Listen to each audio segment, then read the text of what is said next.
El tema que vamos a ver a continuación es el cáncer de pulmón. Como sabéis, es el tema más importante desde hace 2 o 3 años. Este tema tenéis que tener en cuenta que puede ir asociado a imágenes, con lo cual no es solo la teoría, sino que tenéis también que familiarizaros con el tema de las imágenes, tanto de la radiografía de tórax como del TAC de tórax. Tenéis también que tener en cuenta que el cáncer de pulmón no se suele preguntar, como otros temas, la teoría sola, sino que suelen preguntarnos tanto que estadifiquemos el cáncer y que lo tratemos, y de todo ello lo tenemos que sacar de toda la información que nos aportan en las preguntas. Entonces, tener en cuenta que este es el tema más importante de toda la asignatura de neumología y que tenéis que aprenderos todos los apartados porque cualquiera de ellos puede ser preguntado. Vamos a empezar, por tanto, en líneas generales a hablar de la epidemiología del cáncer de pulmón. Como sabéis, el cáncer de pulmón es un cáncer muy frecuente. De hecho, es el segundo cáncer más frecuente tanto en hombre como en mujer. En hombre, como ya sabéis, el cáncer más frecuente visto en autopsia es el cáncer de próstata, mientras que en la mujer el cáncer más frecuente es el cáncer de mama. Respecto al cáncer de pulmón, tiene tal importancia porque es la causa principal de muerte por cáncer, tanto en hombres como en mujeres, por lo que podemos deducir que su supervivencia es muy baja, alrededor del 12 al 15% en la supervivencia medida a los 5 años. La supervivencia puede variar según el subtipo de cáncer de pulmón del que estemos hablando. Por ello es importante que conozcamos todos los tipos histológicos. Por tanto, hay cánceres cuya supervivencia media será de un 5% a los 5 años y otros cuya supervivencia será mayor al 20% a lo largo de 5 años. Vamos a empezar a hablar de los tipos histológicos de cáncer de pulmón. Clásicamente se han agrupado en 2 grupos: el carcinoma microcítico o de células pequeñas y otro gran grupo que es el carcinoma no microcítico. Dentro del carcinoma no microcítico hay otros 3 subtipos, que son el adenocarcinoma, el carcinoma epidermoide y el carcinoma de células grandes. Y dentro del carcinoma microcítico solo hay uno, que es el carcinoma microcítico o de células pequeñas. Vamos a hablar de cada uno de los subtipos histológicos, de las características más frecuentes y que tenéis que conocer. Las tenéis que conocer porque puede que en los enunciados no nos den la anatomía patológica, pero sí nos den algún tipo de información que nos pueda orientar para saber qué tipo de cáncer es del que nos están hablando. Vamos a empezar por los cánceres no microcíticos. Tenéis que conocer, en líneas generales, que el cáncer más frecuente de pulmón es el subtipo del adenocarcinoma. Hasta hace unos años el cáncer más frecuente era el carcinoma epidermoide, pero de unos años a esta parte el cáncer más frecuente de pulmón es el adenocarcinoma. Puede haber preguntas en los desgloses que ahora mismo, si son muy antiguas, digan que el cáncer más frecuente es el epidermoide, pero tener en cuenta que de unos años a esta parte esas preguntas serían erróneas porque el más frecuente actualmente es el adenocarcinoma. Vamos a ver, por tanto, características de cada uno de los subtipos histológicos de cáncer. Vamos a empezar por el cáncer más frecuente, que como ya sabéis es el adenocarcinoma. El adenocarcinoma tiene la característica de ser el más frecuente de todos y de que además es el que causa mayor mortalidad de los tumores no microcíticos. El más letal de todos es el carcinoma microcítico, pero dentro de los no microcíticos, el más mortal de todos ellos, el de peor pronóstico, es el adenocarcinoma, que además es el más frecuente. Tenéis también que conocer que el adenocarcinoma es el más frecuente en mujeres. También debéis conocer que el adenocarcinoma es el tumor de pulmón más frecuente en jóvenes. Y también en la población que padece cáncer de pulmón que no son fumadores es el cáncer más frecuente. Por tanto, en resumen, el adenocarcinoma, conocer que es el más frecuente, que luego dentro de ser el más frecuente es el más frecuente en jóvenes, el más frecuente en mujeres y el más frecuente en no fumadores.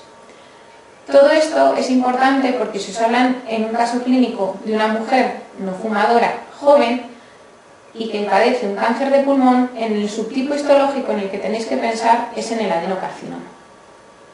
Otra característica del adenocarcinoma que debéis reconocer es que si os hablan de una lesión residual en el pulmón sobre la que crece o se asienta un tumor, probablemente nos estén hablando del adenocarcinoma. Por tanto, si por ejemplo nos hablan de una lesión residual de tuberculosis sobre la que crece un cáncer de pulmón, nos estarán hablando o debemos deducir que nos están hablando de un adenocarcinoma. Esta es la información más importante que tenemos que conocer sobre el adenocarcinoma. Dentro del adenocarcinoma hay otro subtipo histológico que es el carcinoma bronquiolo-alveolar. Este carcinoma bronquiolo-alveolar, que es un subtipo de adenocarcinoma, tenéis que conocer que es el único cáncer de pulmón que disemina por vía broncógena. Por lo tanto, si disemina por vía broncógena, este tumor es el que va a cursar en la radiografía con un patrón alveolar. Por lo tanto, si nos hablan de un cáncer de pulmón con broncograma aéreo, que es la característica radiológica de un patrón alveolar, tenéis que pensar no solo en el adenocarcinoma, sino que dentro del adenocarcinoma el único que puede cursar con esta clínica radiológica es el carcinoma bronquiolo-alveolar. El carcinoma bronquiolo-alveolar, por tanto, si disemina por vía broncógena, cursa clínicamente con disnea, con expectoración abundante y con shunt en el patrón funcional. El carcinoma bronquiolo-alveolar, a diferencia del resto de adenocarcinomas, es un subtipo de cáncer que tiene mejor pronóstico que el resto de adenocarcinomas. El siguiente tumor sobre el que tenemos que conocer algún tipo de característica es otro tipo de cáncer de pulmón no microcítico, y es el carcinoma epidermoide. Este, como ya hablábamos antes, hasta hace unos años era el más frecuente de todos. Ahora es el segundo más frecuente. Del carcinoma epidermoide tenéis que conocer que es el tumor que tiene la característica de que puede cavitarse.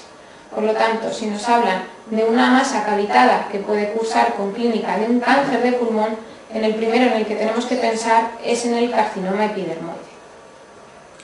Ya hemos hablado de los dos principales tumores no microcíticos y nos queda el tercero, que es el carcinoma de células grandes.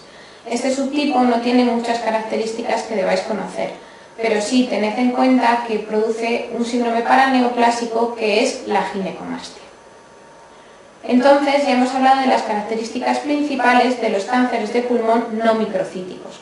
Y a continuación del que vamos a hablar es del carcinoma de pulmón microcítico o de células pequeñas. El carcinoma de pulmón microcítico o de células pequeñas es el más mortal de todos los cánceres de pulmón.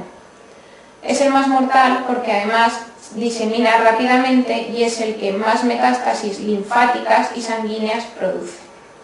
Y además también es el que más síndromes paraneoplásicos asocia. Por lo tanto, del carcinoma microcítico conocer que es el más mortal de todos, y es el más mortal de todos porque es el que disemina más rápidamente por vía linfática y por vía hemática, que es el que produce más metástasis y que es el que cursa con más síndromes paraneoplásicos. A continuación, lo que vamos a hablar es de la clínica del cáncer de pulmón. De la clínica del cáncer de pulmón lo que tenemos que dividir son distintos apartados según la localización del tumor, según la afectación de las estructuras vecinas, según los síndromes paraneoplásicos que produzca y según las metástasis donde se asiente. Para empezar, tenemos que conocer cuál es el síntoma más frecuente del cáncer de pulmón. Y el síntoma más frecuente del cáncer de pulmón es la tos. Es por lo que suelen consultar todos estos pacientes. Pero como sabéis, hay pacientes que son tosedores crónicos por su patología pulmonar de base. Por su patología pulmonar de base hay pacientes que son tosedores crónicos y por tanto para nosotros saber si puede haber un cáncer de pulmón detrás, aparte de la clínica constitucional que presenten, la característica más frecuente es que hay cambios en las características de la tos en estos pacientes tosedores crónicos. Por tanto, en resumen, el síntoma más frecuente es la tos, por el que consultan los pacientes. Pero en pacientes tosedores crónicos, el síntoma más frecuente son cambios en las características de la tos. A continuación, vamos a ver cuáles son los síntomas según la localización donde esté el tumor. Los distintos subtipos histológicos suelen predominar tanto a nivel central o a nivel periférico. Y tenemos que conocer qué subtipos histológicos predominan a nivel central o a nivel periférico. Esto no quiere decir que si lo más frecuente es que el carcinoma microcítico tenga localización central, no pueda localizarse un carcinoma microcítico a nivel periférico, pero sí tenéis que conocer que lo más frecuente es que se localice a nivel central. Por tanto, vamos a empezar por los cánceres de pulmón de localización central. Los subtipos histológicos que suelen predominar a nivel central son el subtipo carcinoma epidermoide y el carcinoma microcítico. Si asientan a nivel central, la clínica que pueden presentar estos pacientes es tos por compresión de los bronquios principales, hemoptisis por compresión de los grandes vasos o incluso disnea que puede originar hasta una neumonitis obstructiva. Por tanto, los carcinomas que se asientan a nivel central, que lo más frecuente es que sean epidermoides o microcíticos, suelen cursar con clínica de tos, hemoptisis o disnea, llegando incluso a producir una neumonitis obstructiva. A continuación veremos los cánceres de pulmón de localización predominantemente periférica, que son el adenocarcinoma y el carcinoma de células grandes. Al asentarse a nivel periférico, la clínica es diferente a la que presentaban los cánceres de localización central. De hecho, la clínica es muy parecida a una neumonía de localización periférica. Por lo tanto, los síntomas de los cánceres de pulmón de localización periférica van a ser, sobre todo, dolor pleurítico, que va a ser un dolor que aumente con la tos y la inspiración profunda, y derrame pleural. Lo siguiente que vamos a ver es la clínica que pueden presentar según la afectación de estructuras vecinas. Si comprimen, por ejemplo, el esófago, la clínica que van a presentar es de disfagia. Si comprimen, por ejemplo, el nervio laringeo recurrente, la clínica que pueden presentar es de disfonía. Si comprimen estructuras óseas, la clínica será de dolor óseo. Y luego hay otros dos síntomas o síndromes que pueden cursar los cánceres según afectación de estructuras vecinas, que van a ser el síndrome de Pancoast y el síndrome de vena cava superior. El síndrome de Pancoast tenéis que conocer que es un síndrome que suele cursar en pacientes que presentan un carcinoma de pulmón en la localización de los vértices pulmonares. El síndrome de Pancoast afecta a distintas estructuras. A la primera que suele afectar es a la primera y a la segunda costilla cervical, y por tanto la clínica que presentan, si están comprimidas la primera y la segunda costilla cervical, será dolor óseo. En segundo lugar, pueden afectar al plexo braquial, y el paciente, por lo tanto, nos contará clínica de hipoestesia o incluso de anestesia del borde cubital del brazo.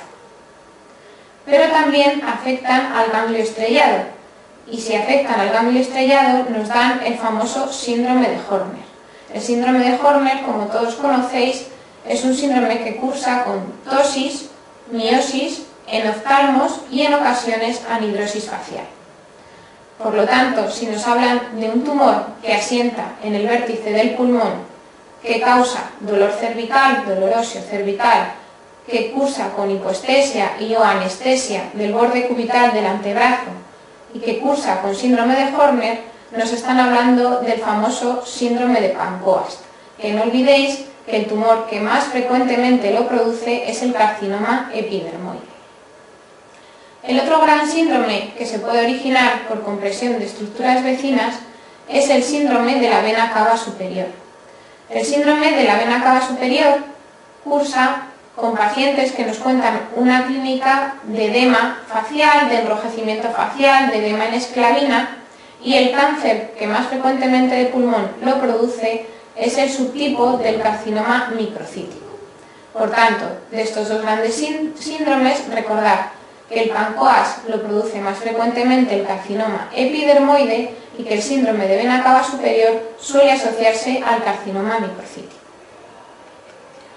El siguiente apartado que tenemos que conocer para conocer la clínica completa del cáncer de pulmón es la clínica que puede presentar el paciente por las metástasis que origine el cáncer de pulmón.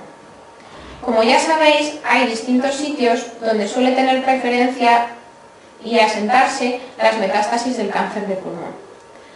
El lugar donde más frecuentemente metastatiza el cáncer de pulmón es, y debéis conocer, que es el hígado. El segundo lugar más frecuente es afectación del sistema nervioso central. Y luego también puede afectar a hueso e incluso a la médula ósea, y no podemos olvidar las glándulas suprarrenales. Las características de la clínica que va a presentar dependen de dónde estén localizadas las metástasis. Si, por ejemplo, un cáncer de pulmón metastatiza en hígado, nos pueden dar analíticamente un patrón de colestasis o de necrosis hepática. Si asientan a nivel óseo, nos puede dar clínica de dolor óseo. Si asientan a nivel central, a nivel del sistema nervioso central, nos pueden contar una clínica muy diversa, de cefalea, visión borrosa, incluso crisis epilépticas. Pero sí que tenéis que conocer que las metástasis a nivel suprarrenal son completamente asintomáticas, con lo cual ninguna metástasis suprarrenal podemos deducirla solo con una analítica o con clínica que nos cuente el paciente, porque no va a haber ninguna clínica. Es decir, concluir que las metástasis del cáncer de pulmón en glándulas suprarrenales son completamente asintomáticas. Y por último, respecto a la clínica del cáncer de pulmón, tenemos que conocer que el cáncer de pulmón es un cáncer que puede originar muchas sustancias y por tanto causar distintos síndromes paraneoplásicos. Hay muchos síndromes paraneoplásicos y hay, dependiendo de los subtipos histológicos, se producirán unas u otras preferentemente. Hay que conocer que el subtipo histológico que más síndromes paraneoplásicos produce es el carcinoma microcítico. El carcinoma microcítico, ya hemos dicho, que es el que más metástasis produce y también el que más síndromes paraneoplásicos produce. Entre ellos cabe destacar el síndrome de Eaton-Lambert, que es una miopatía, también el síndrome de Cushing o el síndrome de secreción inadecuada de ADH. Estos pacientes que tengan síndrome, que cursen con clínica de síndrome de secreción inadecuada de ADH, nos pueden contar solamente en el MIR que son pacientes que padecen un cáncer de pulmón y que tienen hiponatremia. Si nos dicen esto en el examen MIR, automáticamente tenemos que deducir que nos están hablando de un SIADH y por tanto de un carcinoma microcítico.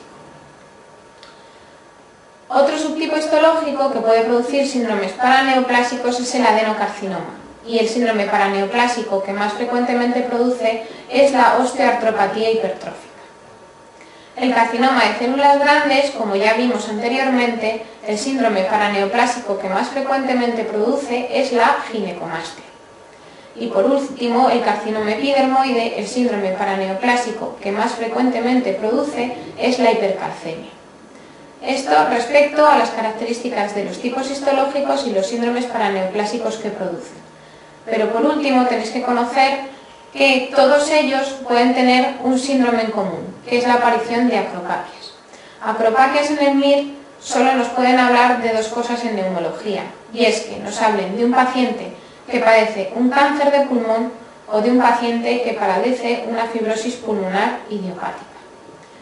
Ya para concluir, respecto a los síndromes paraneoplásicos, destacar que el síndrome paraneoplásico más frecuente de todos, y por tanto tenéis que conocer, es la osteoartropatía hipertrófica, pero que el carcinoma de pulmón que más síndromes paraneoplásicos produce es el carcinoma microcítico.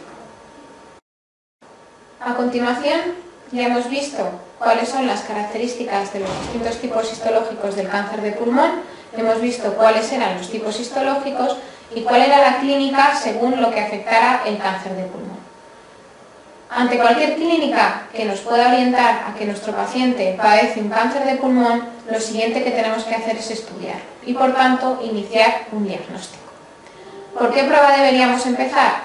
Por la prueba más sencilla de todas, que es la realización de una radiografía de tórax. Ante todo paciente que sospechemos un cáncer de pulmón, es la primera prueba a realizar. La radiografía de tórax nos puede mostrar distintos hallazgos. Nos puede mostrar una placa en la que no veamos nada, una placa en la que veamos un nódulo o una masa tumoral, que ya sabéis que solo se diferencian en el tamaño.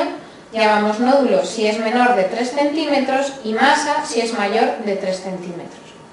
También nos puede mostrar dentro del tipo de masa o del tipo de nódulo, si es regular, si es irregular, distintas características radiológicas. E incluso nos pueden hablar de una masa cavitada, que como ya vimos antes, nos debe orientar a que de lo que nos están hablando es del carcinoma epidermoide. Hay muchos tipos de radiografía de cáncer de pulmón y por tanto los hallazgos son muy diversos. Ante un paciente que presente clínica de cáncer de pulmón y que tengamos una radiografía que muestre algún tipo de hallazgo, lo siguiente que tenemos que hacer es proseguir con el estudio. La siguiente prueba a realizar tras la radiografía de tórax es un TAC. La tomografía, lo que debemos saber es que no solo debemos hacer una tomografía de tórax, sino que en el estudio de un carcinoma de pulmón o de sospecha de un carcinoma de pulmón, cuando nosotros le pedimos al radiólogo que haga un TAC, debe incluir no solo el tórax, sino también el abdomen superior. ¿Y por qué debe incluir el abdomen superior?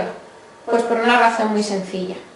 El TAC de abdomen superior nos va a dar con una gran definición si existen metástasis hepáticas y también, sobre todo, si existen metástasis suprarrenales, que como ya comentamos, son asintomáticas. Por eso, en todo paciente, una metástasis hepática nos puede dar algún dato analítico o algún dato clínico, pero una metástasis suprarrenal no.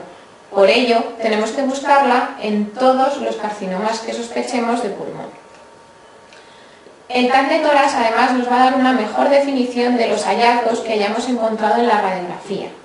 Si realmente tenemos una masa o un nódulo tumoral, nos va a medir cuánto mide esa masa o cuánto mide ese nódulo, nos va a decir las características radiológicas de esa masa o de ese nódulo y también nos sirve porque nos va a mostrar si el paciente tiene adenopatías. Con ello podemos comenzar a estadificar nuestro cáncer de pulmón. Entonces, un TAC de tórax nos sirve para definir el nódulo y la masa, nos sirve para ver si hay afectación ganglionar mediastínica y nos sirve para valorar si existen metástasis hepáticas o metástasis en glándulas suprarrenales. A continuación, si confirmamos que estamos ante la sospecha de un cáncer de pulmón, lo siguiente que tenemos que conseguir es la anatomía patológica. ¿Y cómo la conseguimos? Pues realizando una broncoscopia. Esta broncoscopia, si el tumor es a nivel central, probablemente nos sirva con una broncoscopia que obtenga una biopsia bronquial. Si ya el tumor es de localización más periférica, probablemente tengamos que hacer una biopsia transbronquial. E incluso hay tumores de localización muy periférica a los que no se puede llegar con control tanto con la broncoscopia. Por lo tanto, tendremos que hacer una ecografía, una punción transtorácica guiada por TAC. Entonces, para obtener la anatomía patológica, si el tumor es central, probablemente nos valga con una biopsia bronquial, si es periférico, con una biopsia transbronquial, pero si es muy periférico, tendremos que hacer una punción transtorácica guiada por TAC. Con todo ello, ya obtendríamos la anatomía patológica de nuestro tumor. Y lo que tenemos que hacer a continuación es estudiar si existen metástasis. ¿Y cómo lo hacemos? Pues no a todos los pacientes es recomendable hacer un estudio completo de los pies a la cabeza para buscar metástasis. Nos tendremos que ayudar tanto de la histología del cáncer de pulmón como de la clínica que presente el paciente. Así, ¿cuándo estará indicada, por tanto, la realización de búsqueda de metástasis a nivel cerebral? Pues tenemos que buscar metástasis a nivel cerebral cuando el paciente presente clínica, ya sean síntomas o signos de afectación central. Por ejemplo, si nos hablan de un paciente con cefalea o si nos hablan de un paciente que tiene crisis epilépticas o que tiene visión borrosa, pues en esos casos sí que está indicado que hagamos una búsqueda de metástasis cerebrales. ¿Y con qué prueba lo hacemos? Pues lo podemos hacer con una resonancia cerebral o con un TAC cerebral. Muchas veces depende del acceso que tengamos a estas pruebas, pero indistintamente nos podría servir tanto una resonancia como un TAC. Pero también hay veces que el paciente no presenta ninguna clínica, no presenta ningún síntoma ni ningún signo de afectación central, pero aún así está indicado que busquemos metástasis a nivel cerebral. Este caso ocurre cuando nos están hablando del subtipo histológico del carcinoma microcítico o del adenocarcinoma. Estos tumores, por su gran agresividad, hay muchas veces que cuando se diagnostican ya tienen metástasis cerebrales, aunque el paciente esté asintomático. Por tanto, para resumir, cuando buscamos metástasis cerebrales, las buscamos cuando el paciente tenga síntomas o signos de afectación cerebral o cuando el paciente nos hable de un subtipo histológico que sea el carcinoma microcítico o el adenocarcinoma. Así que, en una pregunta, en un caso clínico en el MIR, nunca podremos estadificar a un paciente que padece un adenocarcinoma o un tumor microcítico si no hemos realizado antes una resonancia cerebral, aunque no presente clínica ni signos de afectación nerviosa central. La siguiente prueba que tenemos que tener en cuenta para realizar una búsqueda de metástasis es la gammagrafía ósea. La gammagrafía ósea, igual que la resonancia cerebral, no está indicada en todos los casos. La gammagrafía ósea tenéis que conocer que tenemos que realizarla cuando nos hablen de un paciente que tiene aumentada la fosfatasa alcalina, cuando nos hablen de un paciente que tiene hipercalcemia o cuando nos hablen de un paciente que tiene dolor óseo, porque lo que vamos a buscar con la gammagrafía ósea son las metástasis óseas. ¿Por qué la hipercalcemia y por qué la fosfatasa alcalina elevadas nos pueden hacer pensar que estamos ante una metástasis ósea? Pues porque son parámetros de destrucción ósea y por lo tanto pueden estar enmascarando una metástasis a nivel óseo aunque el paciente no tenga dolor. Para el resto de los lugares donde queramos buscar metástasis o sospechemos que pueda haber una metástasis, la prueba ideal a realizar es un PET. El PET es una prueba que es muy buena para buscar metástasis en cualquier órgano, para buscar metástasis del cáncer de pulmón, pero nunca puede igualar la eficacia de la resonancia cerebral y del TAC cerebral para la búsqueda de metástasis cerebrales. Por tanto, del PET saber que es un buen buscador de metástasis, pero nunca igualará a la resonancia o al TAC a nivel cerebral. O sea que siempre que nos hablen de un paciente que tiene clínica central o que tenga un carcinoma microcítico o un adenocarcinoma, está indicado que realicemos una resonancia o un TAC mejor que un PET. Ya conocemos, por tanto, cuál es la clínica de presentación del cáncer de pulmón más frecuente y cómo podemos diagnosticar el cáncer de pulmón.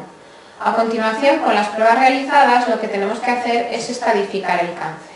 El cáncer de pulmón se estadifica según la TNM, que cambió a finales del 2009 y, por tanto, la TNM que se usa actualmente y que tenéis que conocer es la TNM del 2010. Esta TNM, como ya sabéis y como dicen sus siglas, la T corresponde al tumor primario, la N a adenopatías y la M a metástasis. Vamos a comenzar, por tanto, a definir los distintos estadios según la T, según la N y según la M. Vamos a empezar por la T. Y en la T hay 4 estadios principales: T1, T2, T3 y T4. Tenéis que conocer cuándo clasificamos al tumor dentro de cada uno de estos estadios. Vamos a empezar por el T1. Para decir que un paciente tiene un estadio T1, para poder decir que tiene un T1, tenéis que conocer que este tumor tiene que cumplir las siguientes características y debe cumplir todas las siguientes características. En primer lugar, estaremos hablando de un tumor que no debe sobrepasar los 3 centímetros. Por lo tanto, en resumen, un T1 es un tumor que no es mayor de 3 centímetros y está rodeado de parénquima pulmonar sano. ¿Por qué de parénquima pulmonar sano? Pues porque un T1 no debe afectar nunca a la pleura visceral y no debe afectar nunca al bronquio principal.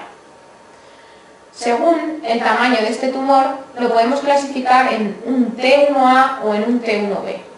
Un T1A es un tumor de pulmón que es menor o igual a 2 centímetros, mientras que un T1B es un tumor que es mayor de 2 centímetros y menor o igual a 3 centímetros. Por tanto, en resumen, un T1 es un tumor menor de 3 centímetros que no afecta a pleura visceral y no afecta a bronquio principal. El siguiente estadio es el T2. En el T2, a diferencia del T1, basta con que cumpla una de las siguientes características para catalogarlo como un T2. Un T2 es un tumor que es mayor de 3 centímetros pero menor de 7 centímetros. y aquí también hacen una diferencia según el tamaño en un T2A y en un T2B. El T2A es el tumor que es mayor de 3 centímetros pero es menor o igual a 5 centímetros, mientras que el T2B es el tumor que es mayor de 5 centímetros pero es menor o igual a 7 centímetros. Esta es una de las características que puede cumplir un cáncer de pulmón para catalogarlo como un T2. La siguiente de las características por las que puede ser un T2 es que afecte a pleura visceral.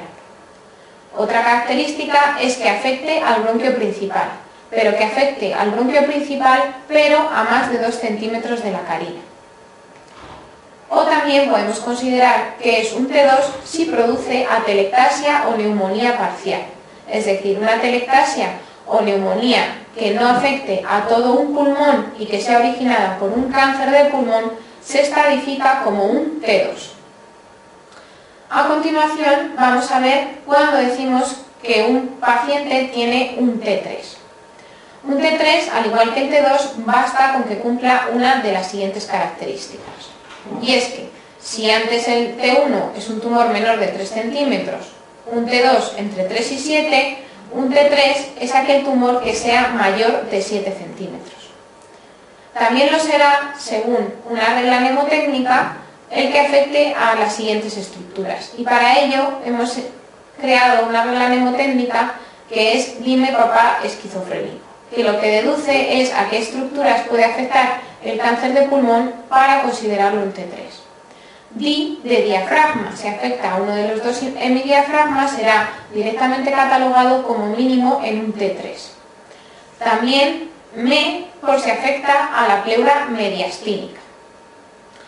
Pa por si afecta a la pared torácica, por si afecta al pericardio parietal o si produce un síndrome de Pancoast.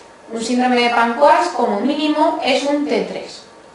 También si afecta al nervio frénico estamos ante un T3. Otra característica que puede presentar un tumor que nos obligue a catalogarlo como un T3 es cuando afecta al bronquio principal pero a menos de 2 centímetros de la carina. Un T2 era el que afectaba a más de 2 centímetros de la carina, si afecta a menos de 2 centímetros estaremos hablando de un T3. También si produce atelectasia o neumonía pero de todo un pulmón. Veíamos antes que un T2 era si producía atelectasia o neumonía parcial, pero si produce atelectasia o neumonía de todo un pulmón estaremos ante un T3 como mínimo. Y también se puede considerar T3 cuando existe un nódulo tumoral satélite en el mismo lóbulo donde está afectado el tumor primario. Pasamos finalmente a clasificar el T4. El T4 son aquellos tumores que cumplan al menos una de las características siguientes, y es que afecten, por ejemplo, a órganos extrapulmonares, como pueda ser a órganos mediastínicos, y entre ellos incluye cuando se origina el síndrome de la vena cava superior, que recordemos que el cáncer que más frecuentemente lo produce es el microcítico. También se afecta a otros órganos extrapulmonares, como puedan ser los cuerpos vertebrales por compresión, o incluso al nervio recurrente laríngeo. Veíamos cómo si afectaba al nervio frénico se consideraba un T3, pero si afecta al nervio recurrente laríngeo se cataloga como un T4. También se afecta a la carina traqueal o la tráquea. Un T2, recordemos, era si afectaba al bronquio principal a más de 2 centímetros de la carina traqueal. Un T3 si afectaba a menos de 2 centímetros de la carina traqueal y un T4 si afecta a la carina traqueal o a la tráquea. También se considera un T4 cuando existe un nódulo tumoral en el mismo pulmón pero en distinto lóbulo. Un T3 veíamos que era cuando este nódulo satélite estaba en el mismo lóbulo, en el mismo pulmón, y un T4 es cuando este nódulo está en distinto lóbulo pero en el mismo pulmón. Ya hemos catalogado, por tanto, a todos los tumores según la T. Ahora vamos a catalogarlos según la N, que es el segundo parámetro a evaluar para hacer la estadificación del cáncer de pulmón. La N se va a clasificar en N1, N2, o N3 o N0. N0 es cuando no existe afectación ganglionar, es decir, cuando no hay adenopatías tumorales. N1 se dice cuando existen adenopatías tumorales, pero son iliares homolaterales, es decir, están en el mismo lado del pulmón de localización iliar. N2 se caracteriza porque nos hablan de adenopatías mediastínicas homolaterales. Y nos hablan de mediastínicas homolaterales, pero tenemos que tener en cuenta que las que afectan a la línea media se consideran N2. Es decir, si nos hablan de adenopatías pretraqueales o de adenopatías subcarinales que están localizadas en la línea media, tenemos que catalogarlas, si son tumorales, como un N2. Y por último, un N3 son todas aquellas adenopatías tumorales que estén localizadas contralateral al tumor primario. Es decir, cualquier adenopatía tumoral iliar o mediastínica contralateral se considera un N3, y también cualquier tipo de adenopatía supraclavicular, ya esté en el lado del tumor primario o en el lado contralateral. Por tanto, N0, no hay adenopatías. N1 son iliares homolaterales. N2 son mediastínicas homolaterales, incluyendo las que afectan a la línea media, como son las pretraqueales y las subcarinales. Y N3 son cualquier tipo de adenopatía localizada a nivel supraclavicular, ya sea homo o contralateral al tumor primario, y también cualquier tipo de adenopatía iliar o mediastínica contralateral. Por último, nos queda ya por catalogar la M. La M se cataloga en M0 o M1.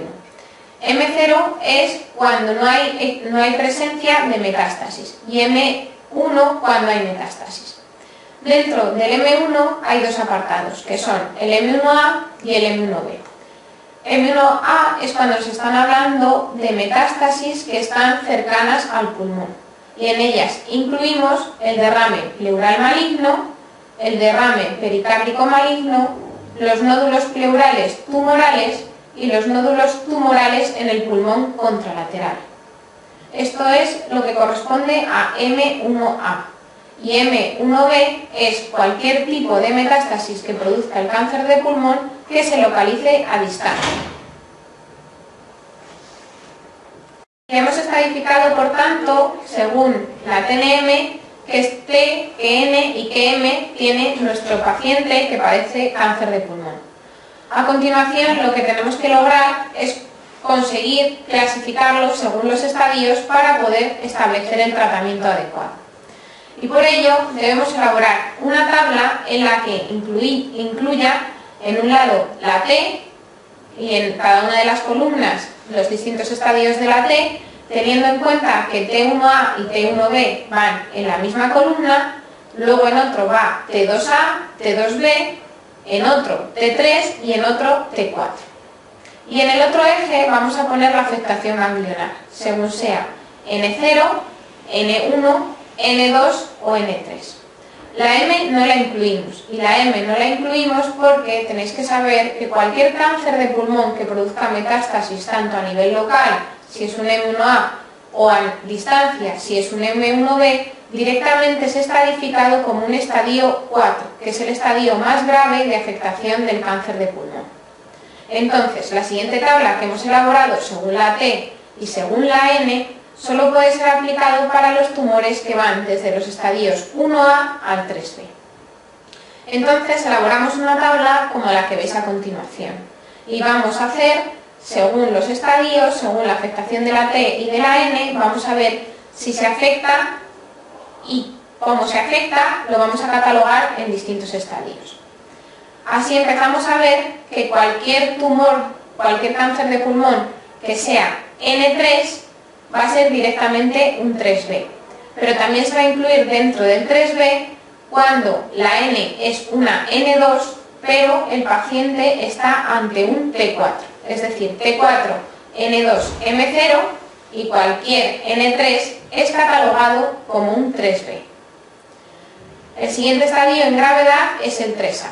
El 3A incluye los siguientes apartados, que son todos los tumores que tengan afectación N2, excepto el T4, que ya vimos que era un 3B, pero también si tienen afectación N1 y son un T3 o un T4. pero también pueden ser catalogados como un 3A tumores que sean T4N0. Lo siguiente, vamos a ver cuándo se considera que un estadio es un 1A. Y un estadio es 1A si solo tiene T1A o T1B sin afectación ganglionar, es decir, T1A o T1B N0. 1B es aquellos que sean T2A N0.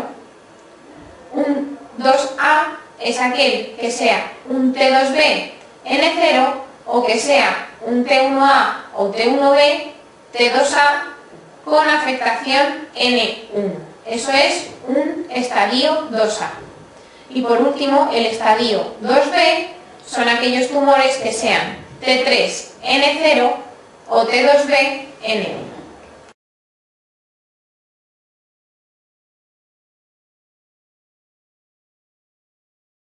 Según estos estadios, ya hemos visto del 1 al 4, debemos establecer el tratamiento, que es lo que nos van a preguntar probablemente en el examen MIR. Por ello, las preguntas de cáncer de pulmón son difíciles, porque no solo tenéis que extraer del enunciado qué T, qué N y qué M tiene el paciente, sino que según ello tenéis que estadificarlo en estadios del 1 al 4 y según esta estadificación establecer un tratamiento. El tratamiento vamos a empezar a verlo. Los estadios más precoces, que son los estadios 1 y 2, siempre se deben tratar con cirugía. La cirugía en el cáncer de pulmón es el único tratamiento curativo. Lo que ocurre es que más del 80% de los pacientes, cuando los diagnosticamos de cáncer de pulmón, están en estadios avanzados, por lo cual muchos de ellos no se pueden operar. La mayoría de ellos no se pueden operar. Pero el tratamiento y el único tratamiento curativo del cáncer de pulmón es la cirugía. La cirugía se debe practicar en los estadios 1 y 2, pero tenéis que tener en cuenta que esta cirugía no es una cirugía cualquiera, que nunca os pueden decir que se reseca el nódulo o que se reseca un segmento, sino que tenéis que conocer que en el cáncer de pulmón, como mínimo, cuando se realiza la cirugía, se debe realizar una lobectomía. Es decir, nunca resección del nódulo, nunca resección de un segmento, sino que mínimo hay que hacer una lobectomía, a la que hay que añadir una linfadenectomía sistemática. Esto lo debemos hacer en todos los estadios 1 y 2. Respecto a la diferencia entre el estadio 2 y el estadio 1, es que al estadio 2 además tenemos que añadirle otro tratamiento. Y este tratamiento va a ser la quimioterapia adyuvante. Esta quimioterapia hay distintos estudios sobre cuándo se debe aplicar al estadio 2. Muchas veces depende de la lista de espera tanto de oncología como de cirugía torácica. Pero sí que es verdad que si realizamos la quimioterapia antes de la cirugía, habrá menos comorbilidad en la cirugía. Pero podemos dar primero la cirugía y después la quimioterapia, o la quimioterapia y después la cirugía. En este dilema nunca os lo van a poner en el examen MIR. El siguiente estadio que tenemos que ver cómo se trata es el estadio 3A. Como vimos, el estadio 3A incluye en él distintas clasificaciones del tumor. Y así, un estadio 3A puede ser 3A porque el paciente tenga un T3N1. Si estamos ante un T3N1, el tratamiento es igual que el estadio 1 y 2, es decir, cirugía y quimioterapia. Si estamos ante un 3A porque el paciente tiene un T1, un T2 o un T3 con afectación N2, el tratamiento es diferente al T3N1. En estos pacientes, por tanto, que van desde el T1 al T3 con afectación N2, siempre debemos empezar el tratamiento con quimioterapia.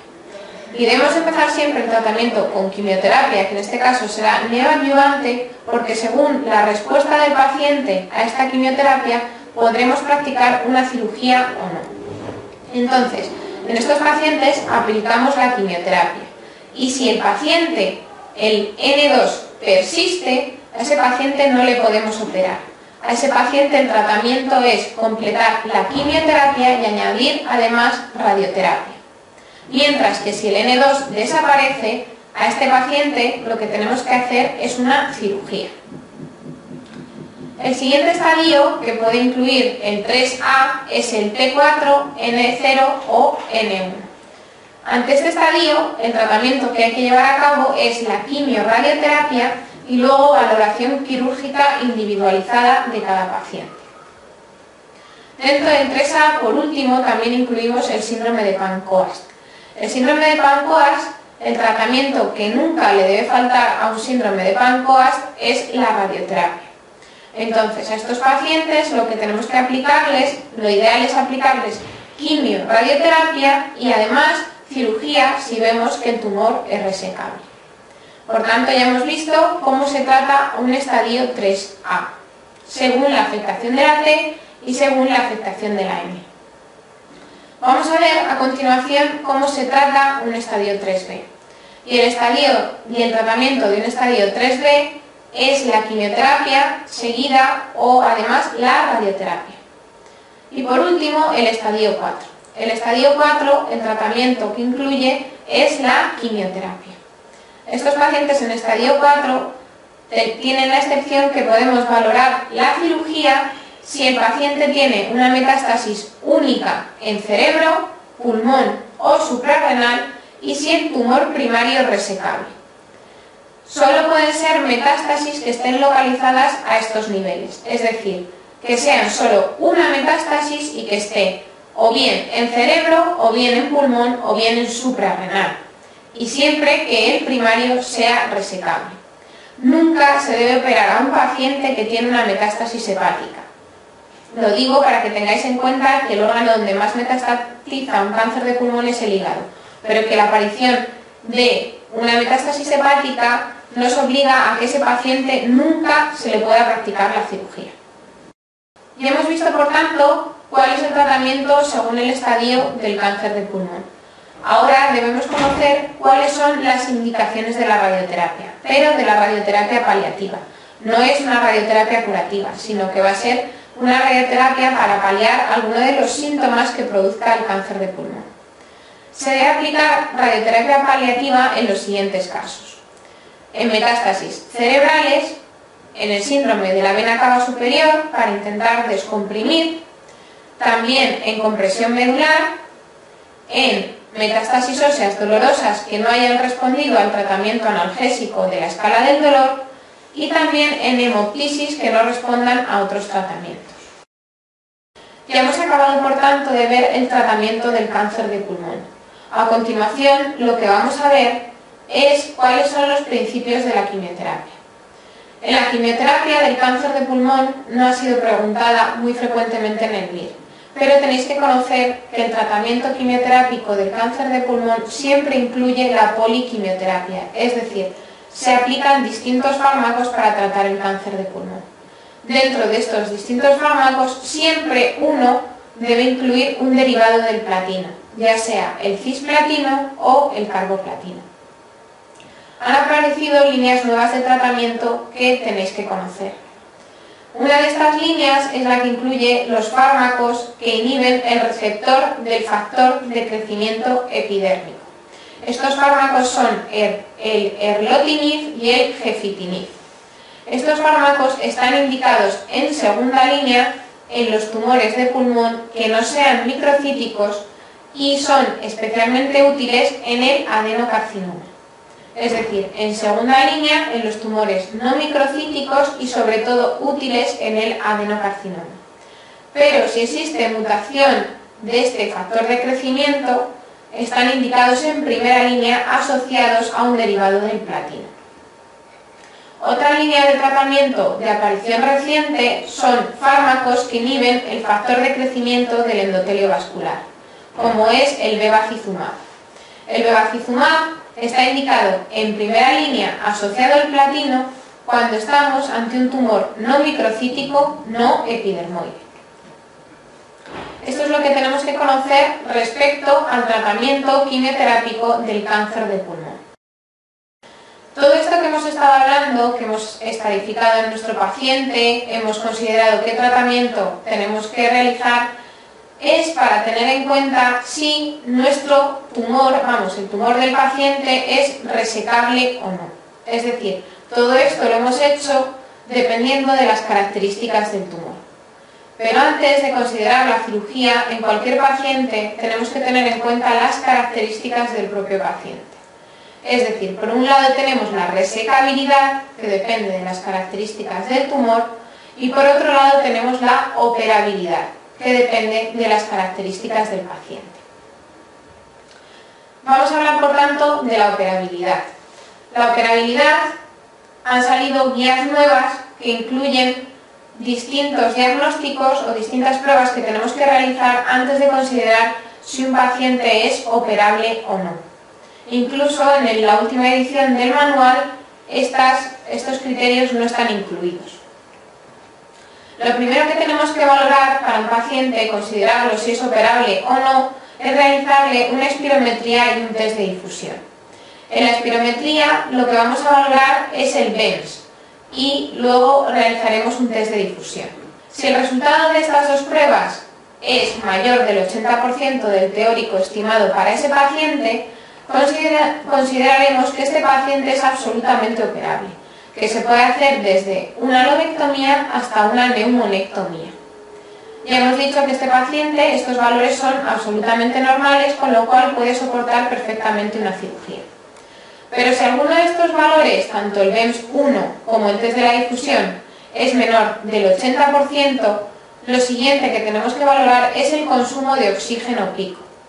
El consumo de oxígeno pico, si es mayor del 75% del estimado teórico para ese paciente o es mayor de 20 mililitros por kilo de peso por minuto, se considera que nuestro paciente se puede realizar hasta una neumonectomía. Por otra parte, si el consumo de oxígeno pico es menor del 35% o menor de 10 mililitros por kilo de peso de paciente por minuto, ese paciente es completamente inoperable. Pero puede que nos encontremos en la situación en la que no podemos saber solo con estos datos si el paciente es inoperable o si el paciente es operable y puede soportar hasta una cirugía con una neumonectomía completa. Son los pacientes en los que el consumo de oxígeno pico se sitúa entre un 35 y un 75% del estimado teórico o entre 10 y 20 mililitros por kilo de peso por minuto. En estos pacientes lo siguiente que tenemos que calcular es el BEMS posoperatorio predicho y el test de difusión posoperatorio predicho. Si ambos son mayores del 30%, a este paciente lo podremos operar, pero lo máximo que le podemos practicar es una lobectomía. Es decir, estos pacientes nunca serán sometidos a una neumonectomía. Si el BEMS posoperatorio predicho y el consumo posoperatorio predicho de oxígeno nos dan valores de menores del 30%, a este paciente lo que tenemos que calcularles es el consumo de oxígeno pico posoperatorio predicho. Y según los resultados del consumo de oxígeno posoperatorio predicho, valoraremos si el paciente es operable o no. Y es operable y se le puede realizar hasta una lobectomía si el paciente tiene más de un 35% del estimado teórico o más de 10 mililitros por kilo de peso por minuto. A este paciente sí le podremos operar, pero como máximo le haremos una lobectomía.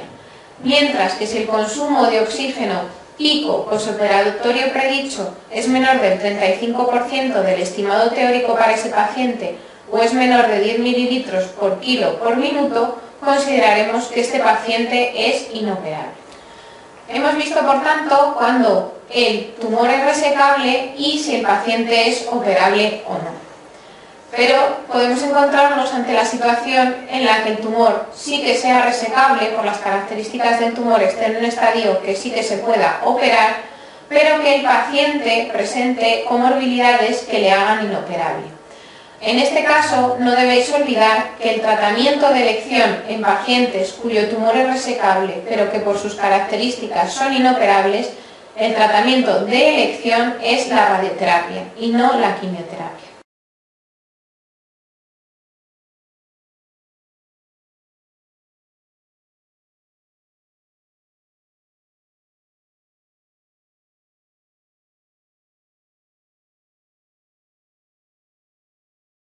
Hemos hablado, por tanto, de cómo estadificamos según la TNM del 2010 y hemos visto qué tratamiento aplicamos.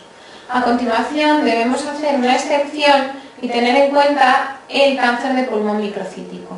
El carcinoma microcítico suele clasificarse por otro tipo de estadificación, que lo va a clasificar según la enfermedad esté localizada o la enfermedad esté extendida. Estos son los dos estadios en los que se puede clasificar el carcinoma microcítico. Y se clasifica en localizada o en extendida según podamos aplicar radioterapia o no. Como sabéis, la radioterapia es una parte importante en el tratamiento del carcinoma de pulmón, pero no podemos aplicar radioterapia a todos los órganos, porque si no, el paciente, los efectos secundarios que presentaría serían tan importantes como los del propio cáncer de pulmón. Por eso, el carcinoma microcítico se divide en enfermedad localizada o en enfermedad extendida. Un carcinoma microcítico con enfermedad localizada es aquel cuya extensión tumoral no supera los límites de un emitoras. Y en este emitoras debemos incluir también el mediastino contralateral, con lo cual, si nos hablan de un tumor primario que también tiene metástasis mediastínicas, tiene afectación ganglionar mediastínica contralateral, lo podemos incluir dentro del carcinoma microcítico enfermedad localizada. Mientras que si supera los límites de un emitoras, consideraremos que la enfermedad está extendida.